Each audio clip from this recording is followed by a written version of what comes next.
Hi, everybody. I'm Brad, and it's really nice to see me. So I was in Phoenix. I was on tour with my one-person show. At the end of 1 week, they canceled the rest of the run. Subsequent gigs, Boston, Washington, D.C., some private gigs canceled.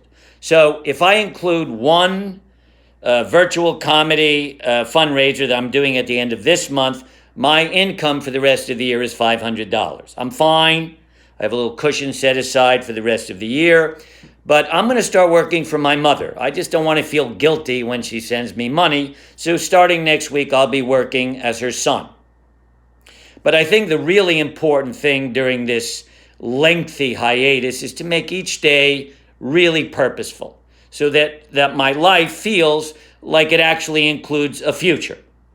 For instance, I'm making a very concerted effort to work on my diet. My diet is not a model of eating what's good for me. It's more devoted to eating what is good to me. If I wrote a diet book, I'd call it, I've yet to need a cart in a health food store. Now, I've given up drinking, and I've given up cigarettes, but sugar, very, very difficult. I mean, sugar's a friend. If I'm having dinner and there's not a pint of ice cream waiting for me in my freezer, I feel this void.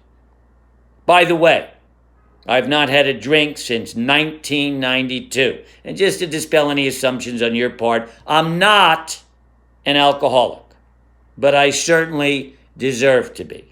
But I am in good physical shape. I exercise every day, very important part of my life. In fact, my psychiatrist once said, you have to decide when you're not going to do it.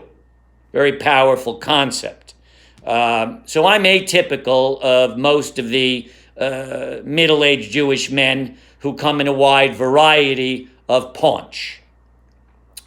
But I think the real focus of my life right now is the sequel to my first one-man show. I don't know when I'm going to get a chance to do it. I'm scheduled to do it October 3rd in upstate New York. I can assure you this, though. When I do get to do it, I'll be ready. Here's a little teaser from the show. My freshman year in college, first semester, I take a theater class. It requires me to audition for a play.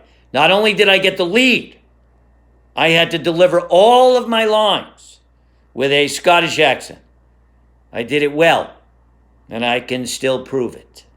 So, husband and wife are having an argument. Finally, she's had it. She's had it up to here. She says to him, "Get out!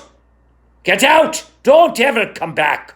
He starts to leave. She says, "I hope you die. A slow and painful death." He says, "Oh, now you want me to stay."